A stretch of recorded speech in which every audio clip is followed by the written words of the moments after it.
Oh, talk about doctors, talk about lawyers, talk about leaders. The teacher is key.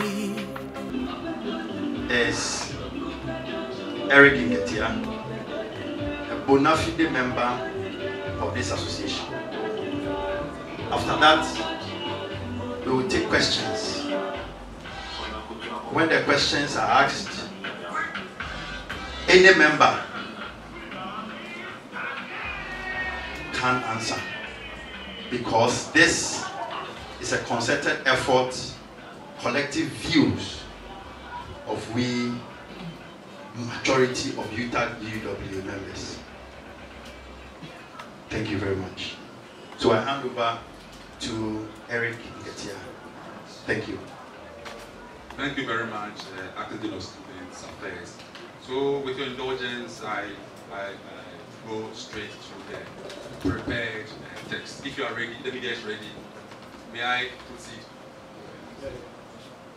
I can. Thank you very much. Good afternoon, ladies and gentlemen of the media. We have invited you here today to present the position of majority of the members of Utag-Uew on current developments at UEW and the Jumago campuses.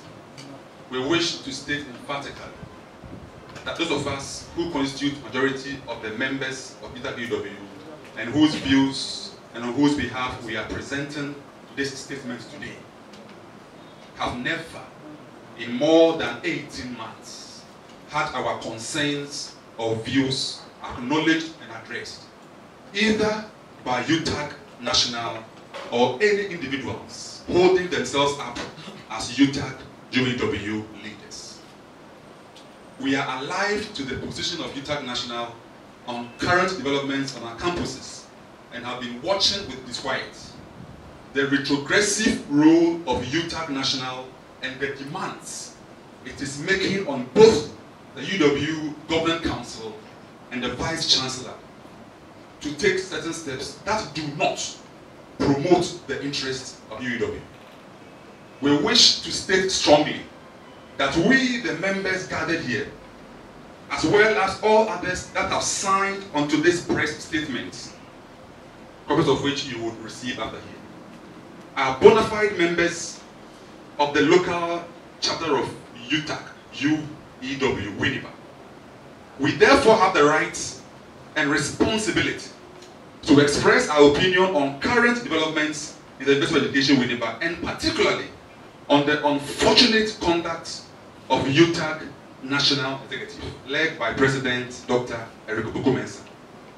We, the undersigned, on behalf of several other members who have the best interest of UEW at heart, state with the strongest emphasis that we dissociate ourselves from the vilification, attacks, innuendos, and the condescension that characterize the contents of the press conference of Utag National,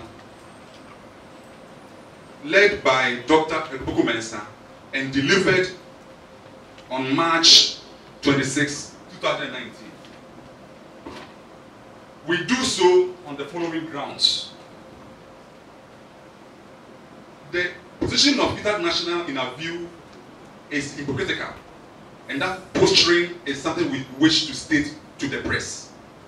Utag National's press statement on Tuesday, 26 March, failed to set the record straight as they claimed they were doing. Rather, it muddied the waters, deepened the friction within UEW, worsened the crisis, and threw off gear UEW Government Council's quest to use the university statutes and due process to settle issues and bring sanity into the university.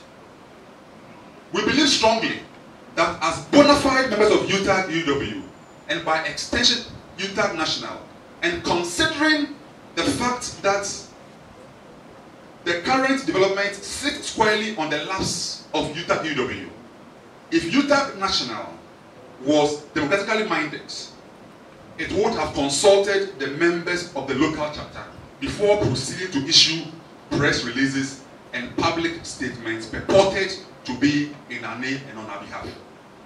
we have the greatest stake in the current development in UEW than all the current Utah national executives. Any fair-minded leadership of any group or organization at the national level will be mindful of seeking the views of the members of the local chapter before that national leadership will proceed to address any matter whatsoever that may concern that local union. How can Utah National proceed to discuss matters of UEW without first seeking the views as well as the mandates from the members before making representations to the public on issues affecting the local union? Indeed, the matters that have arisen in the last 2 weeks are so grave and germane to the effective functioning of UEW that Utah National could never, based on administrative fiat, issue statements in Utag-Uew's name or on its behalf without consulting the chapter. Neither would it have been prudent for it to consult a biased one-man executive member holding himself up as the sole Utag-Uew patriarch to issue statements in his name. The issues at stake demanded a meeting of the general body of Utag-Uew, at which forum majority of the members would have been present to ventilate their grievances, views, and opinions.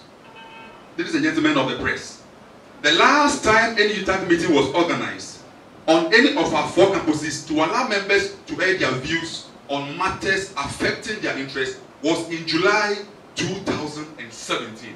And today we are in March 2019. We repeat, the last time any Utag meeting was organized on any of our 4 campuses to allow members to air their views on matters affecting their interests was in July 2017. That's how far we have come. Over 18 months ago, that is how serious Utah National has taken the interests of Utag-Uew, which is purporting to speak on our behalf. So, on whose mandate? So the question then is, on whose mandate was Utah National speaking? Whose interest is Dr. Mensah and his cohorts serving? Surely, as you can see, not that of Utag-Uew. We are also surprised at the posture of national Utah executives on UEW matters. And again, this one too is hypocritical. When the Winnipeg High Court gave a ruling to nullify the election conducted to select local chapter executives, Utah National chose not to pay heed to the court ruling. The court had ordered Utah National to take interim oversight responsibility of the Winnipeg chapter and to supervise fresh elections to include Utah members at Mampong and Kumasi. Ladies and gentlemen of the press, Dr. Mensah and his national executives never set foot on UEW campus, never met the general body of members, let alone organize elections as ordered by the Winnipeg High Court. Utah National became dormant and adamant on the UEW-Utah case. Surprisingly, when the Court of Appeal gave its order in January 2019 to reverse the decision of the High Court, Utah National executives shook off their dormancy suddenly found their voices and jumped on our management, UEW management, urging them to accord the executive due recognition.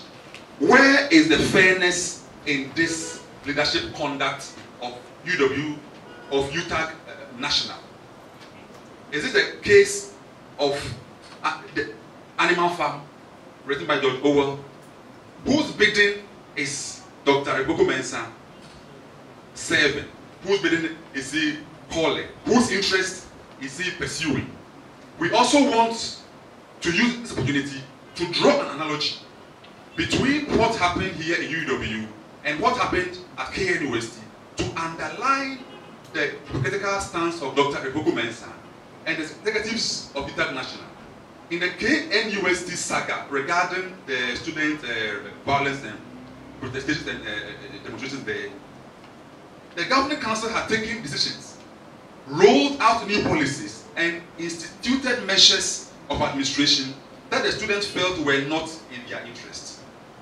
The results were acts of violence that ensued, leading to destruction of properties amounting to several hundred thousands of cedis. The agitated students, several individuals, alumni, and people in high places called on the Vice Chancellor to resign. Utag ran to the defense of the Governing Council and the Vice Chancellor when attempts were made to ask the latter to resign or step aside. Utag tagged some of the calls as political interference and fiercely resisted it.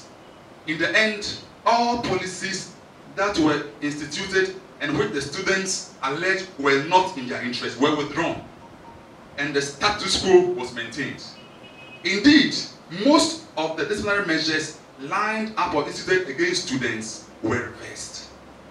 Even though the policies instituted by the Governing Council had led to violence and mayhem by the students, Utag never asked the VC of KNUST to resign because the situation on campus had deteriorated. They never did that. Utag threw its support behind the council and the VC and condemned the acts of violence that the students engaged themselves in. However, Dr. Utag-Uew and the executives of Utag, for reasons best known to themselves, believe the Governing Council of UEW and the Vice Chancellor of UEW do not deserve the same support as the KNUST Governing Council and the KNUST Vice Chancellor. Rather, Utag, in an unprecedented manner, supported and instigated students to violence. Interestingly, Utag, which protested against political interference in the Supi Kwaira case of 2017, when Honorable MP Akpenyumakin was lawyer for Supi Kwaira at the High Court, the same Utag has now joined forces with external individuals to coerce the Governing Council of UEW and the Vice Chancellor of UEW to reverse the disciplinary decisions taken against some staff. An alliance whose goal has led to violent acts never witnessed in the history of university education Winneba. It must be recalled that in 2017, when Supi Kwaira took UEW to court, Utag National alleged political interference and called for a nationwide strike against the Supi Kwaira court action. Please kindly note that in that instance, Supi Kwaira had not invaded the university with the support of students and staff to force the hands of the Vice Chancellor to make decisions in his favor. He used the constitutionally guaranteed legal process to address his agenda. Yet, Utag National called a strike, alleging political interference. There lies the hypocrisy of Utag National, which we seek to present to you at this press conference. Ladies and gentlemen, regarding the unrest that occurred from March 11 to March 14 on our campus here, 2019, Utag National's dangerous role has been inscribed perpetually on brass and will remain forever that Utag National came to incite students against a university made up of its own members whose safety Utag National did not consider in any way. The pocket of student protesters on the River campus went about their protests peacefully until the national president of Utag, Dr. Utag-Uew, came to campus to incite and assure them of his support. This resulted in violent protests, which was salvaged by the proactive posturing of the Ghana Police Service and the Regional Security Council. Indeed, isn't it amazing that individuals and leaders who have worked for several years in the university environment, claiming the title intellectuals, would display such level of ignorance about the internal structures of resolving disputes in the university? What was the motivation for such display of ignorance that goaded Dr. Utag-Uew and his cohorts to sing the song of staff who have faced various disciplinary sanctions of the university and incite, say, to mayhem. Now, I want to make a comment on the call on the Vice Chancellor of UW and the Council Chair to resign. Utah National's call on the Council Chairman, Professor Emmanuel Nicholas Abaka, and the Vice Chancellor of UEW, the very Reverend Father Professor Anthony Apobroni, to resign is frivolous, baseless, and without any due regard or merit. We wish to state that the Governing Council, in administering the sanctions visited on some affected staff, exercise the powers conferred on them by the Act and Statutes established to govern its functions. We can therefore say that it followed due process, and same process should be followed if any staff feels unfairly treated. The Council Chair of UW and the VC of UW have maintained and ensured sanity in UW, even in the face of extreme provocation from forces that are both internal and external. The accusation by the Utah National President that the Governing Council has not heeded to the various calls for reconciliation is a misrepresentation and distortion of facts.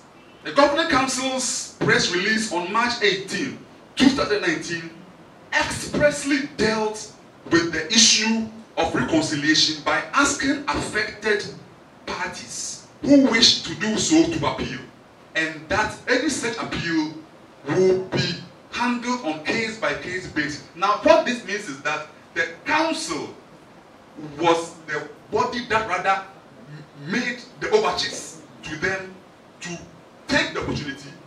So the council made the initiative to bring about reconciliation. Only that the affected people have so far not utilized that window of opportunity.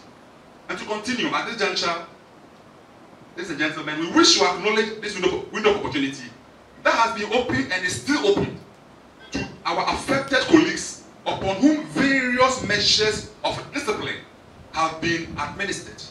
We urge them to pursue the right path by accepting the call to petition and proceed to do same. Once they humbly take this right step and initiate the process of petition, we shall also add our voices and pleas to the Governing Council to temper justice with mercy and allow its sense of magnanimity to cover our affected colleagues. Now, we wish to make comments on resolution. Regarding resolution, we, the greater members of Utag-Uew, therefore resolve as follows: that we wish to categorically state, without any degree of contradiction, that Utah national executives do not have the locus and power to speak on the current development of the UEW as they purport to do, in as much as they forfeited that locus and power through an abdication of their responsibility to consult us on current matters in which we have the greatest interest. Again, we reject and dismiss Utah national posturing of arrogating unto itself the power to represent us, purporting to speak for us and on our behalf, and attempting to coerce us into accepting what they falsely seek to put into the public domain on issues affecting our university. Again, we unequivocally remain steadfastly and solidly behind the UEW Vice Chancellor, the very Reverend Father Professor Anthony Apobroni, and the Chairman of the Governing Council, Professor Emmanuel Nicholas Abaka, and urge the two leaders to remain at post because we are behind them, maintain their mature composure, which they have done so in the face of extreme provocation, and help steer the affairs of this our great university to even greater heights. Ladies and gentlemen, again we resolve that the Utah National President, Dr. Eric Bogu-Mensah, must resign with immediate effect for misinforming deceiving, and more seriously, encouraging and inciting students to escalate their protest to the level of very destructive violence. It is unethical, unprecedented, and morally out of order for a whole Utah national president who is supposed to seek the welfare of his members to endanger the lives of members of the same people that he is leading by inciting groups of students to commit acts of violence leading to the destruction of individual property and invested property. And some of the properties that the students destroyed were properties that belonged to members of Utah. And we wish that you note this. Again, we admonish Utah national executives to desist from blindly meddling in the affairs of UEW, inflaming passions and causing unnecessary fear and panic for students, lecturers, staff, and members of the university community, as well as the good people of Winnipeg. Such meddlesomeness will not be tolerated by the members of Utah local Winnipeg, and we wish to send this caution to the Utah national president. Any Utah national intervention would only be welcomed with the tacit support of us, we, the members of the local chapter of Utah, who are prime stakeholders of UEW and who commit ourselves on a daily basis to the affairs of this university.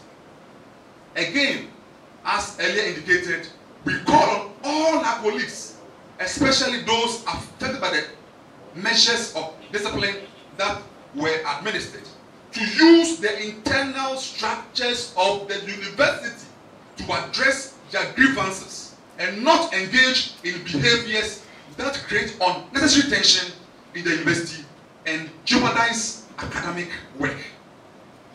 We continue to call on Ghana's president, the president of the Republic of Ghana, His Excellency Nana Addo Dankwa Akufo-Addo. We call on the Minister of Education, the Honorable Dr. Matthew Opoku-Prempeh. We call on all well-meaning alumni and Ghanaians who have the development of UEW at heart to treat the Utah National Press Statement with the utmost contempt it deserves. We urge them to support the Governing Council led by Professor Emmanuel Nicholas Abakan and the Vice Chancellor, Reverend Professor Anthony Agobroni, to continue with the progressive steps they have initiated in the last few months to radically develop and transform our university for Mother Ghana.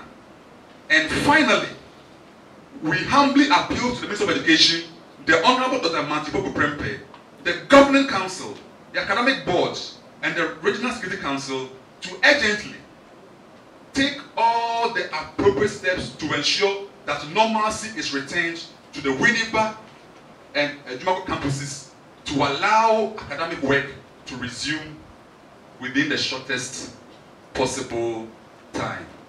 Ladies and gentlemen, thank you for your time.